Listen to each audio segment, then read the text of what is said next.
Whether it's battle royale, arena, warfare style, extraction, it feels like the entire first-person shooter genre has become relatively homogenized. We see the same faces releasing the same games, and for me, well, it just became exhausting. And I ended up walking away from it for quite a while, to be honest with you. And this is a genre that I've always loved. These are games that I've always loved. It's how I met a lot of the friends that I still play games with today and talk about games with today. But yeah, it just exhausted me because, well, it all started to feel the same. And I'm really shocked that over the years we haven't seen more competition jump into this market, but luckily for us, that's starting to change. So today what I want to do is I want to give my first impressions of Delta Force.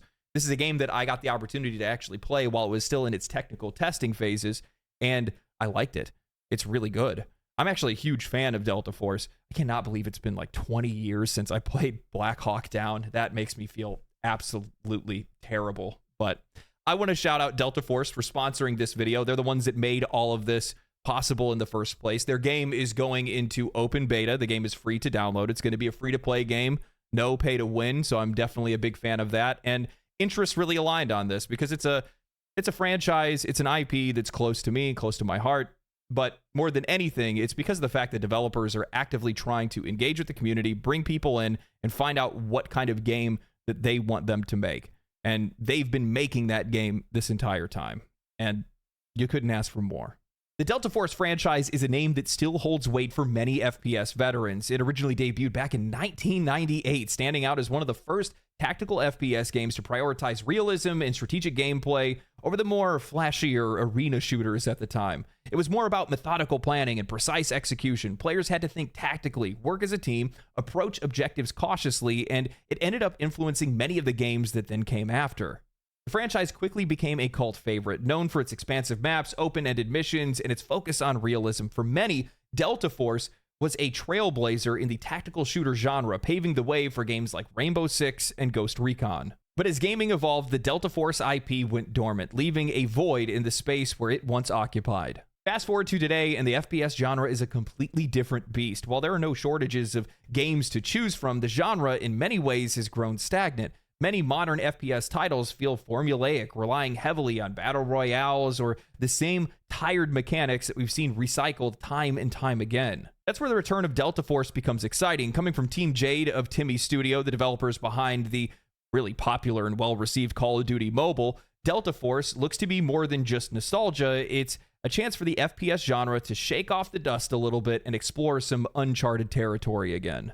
While the game is only available on PC for its open beta, it will be releasing globally on multiple consoles and mobile later on. I played during the PC technical test as well as playing a little bit of the beta after it released, and one of the things that stood out to me right from the beginning was not only how good the game actually looked, but how well it performed.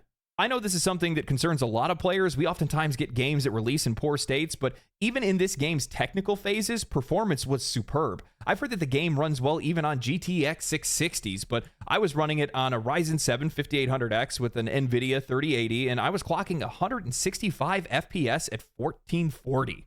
With no performance loss whatsoever, regardless of how chaotic things got on screen, and believe me, things get chaotic.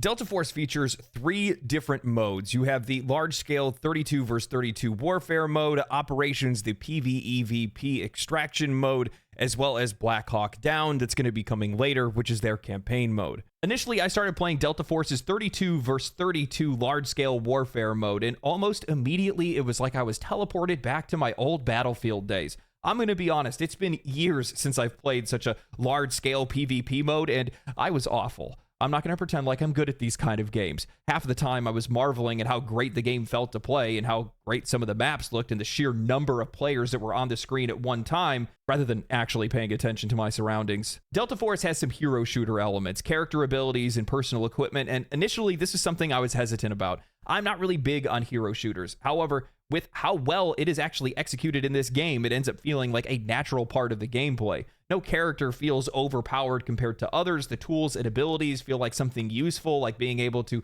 reveal enemy locations with an arrow or enhance your movement speed by activating your bionic implants. All the weapons in the game felt tactile and responsive. There is a lot of weapons that are available from the start: ARs, shotguns, snipers, SMGs, and more. I especially like this because I started kind of looking at it like an RPG, where I could pick a character class, kit it how I wanted to, and then develop my own unique style to play the game.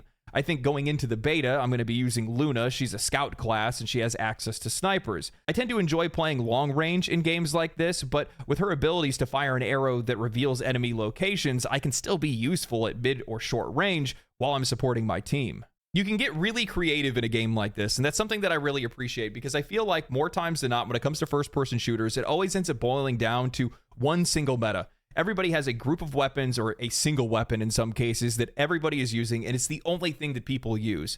Everybody's running the exact same loadout, and the only thing that developers can do is either bring that weapon down or bring other weapons up, and then all of a sudden everything just starts feeling the same, and there's really no reason to pick anything at that point.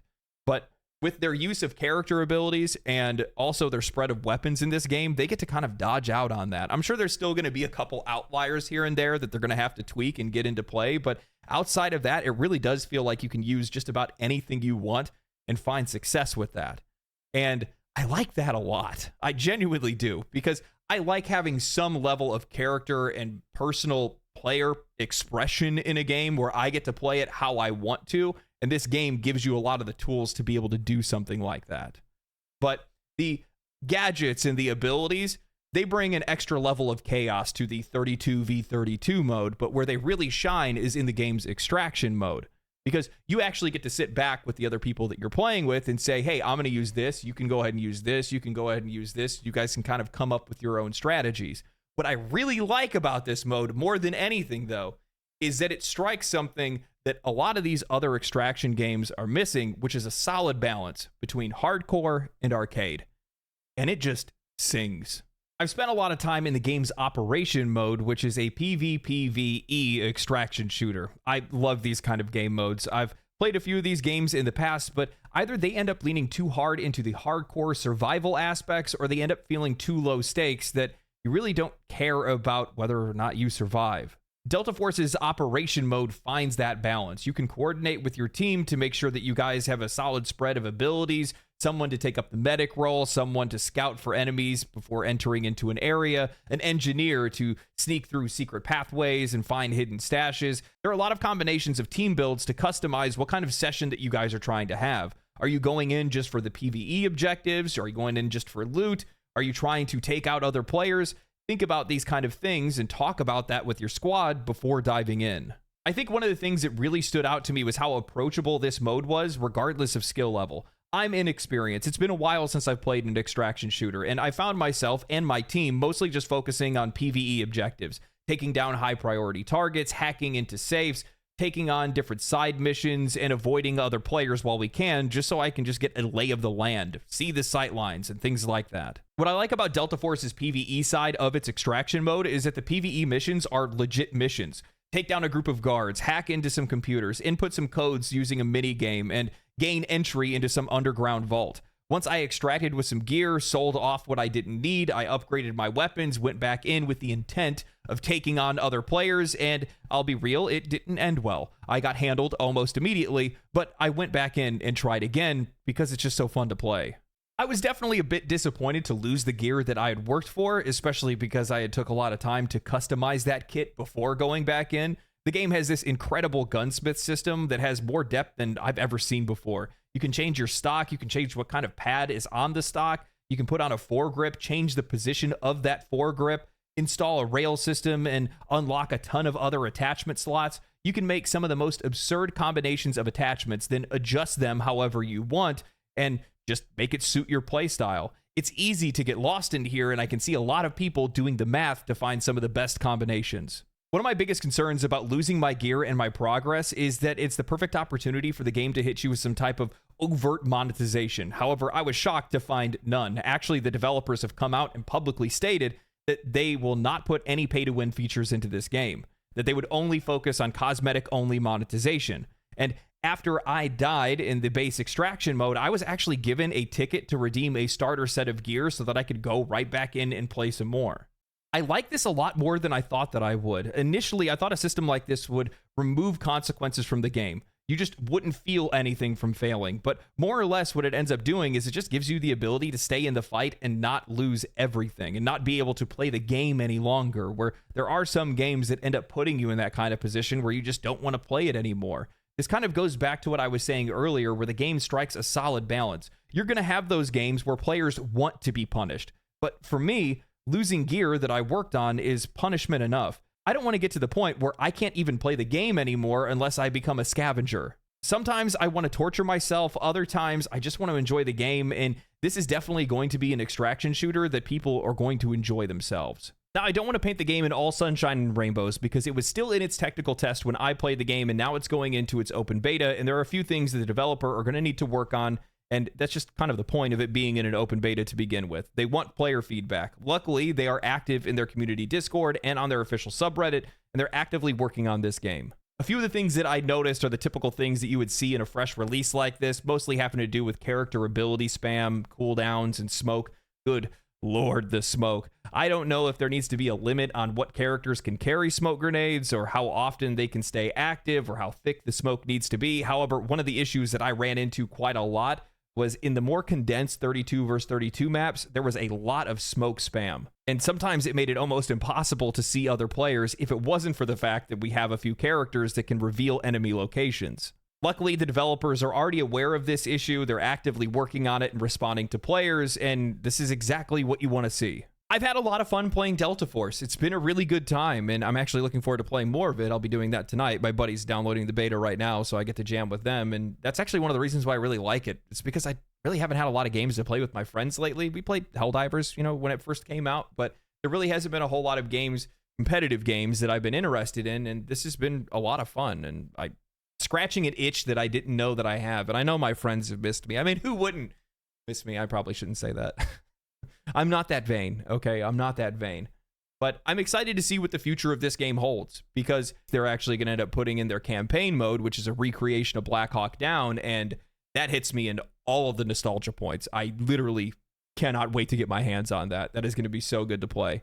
But I like these kind of games. I like this collaborative effort of developers that are trying to work with a community to build the game that they want to play. I've already took the time to browse their subreddit, saw their developers that were actively engaging with people over there. You go over to their Discord and you can see that there's a Q&A section. There is a ticket section. If you're having problems with the game, they're actively responding to players that way. There's also a suggestion system where players can make suggestions and other players can vote on it and things like that. It's so cool to see. And I want to see more games do that in the future. They should be tapping into this insane resource of the players, because they are going to tell you what they want to play. If you want the players, well, just listen to them. And that's what they're doing over here, and I really like that. Again, I'd like to thank Delta Force for sponsoring this video. This is a really cool video to do, really cool game to play. I really appreciate it. Keep in mind, you guys can go download it today. It is on PC. It will be coming to mobile and console later on, but while it's in its open beta, you guys can go and check it out on Steam. You can check out their official website. There'll be a link down below for you guys to be able to go and download the game, give it a shot. Make sure you guys connect with the developers. Let them know what you think of the game. Let them know what you want. Let them know if you like it, and play it. Give it a shot. Outside of that, my friends, I hope you guys enjoyed the video. If you guys did, like the video, share it with your friends, subscribe to the channel, and catch me live on Twitch. Stay cool, stay righteous, stay safe. Peace. Family, family, family, family.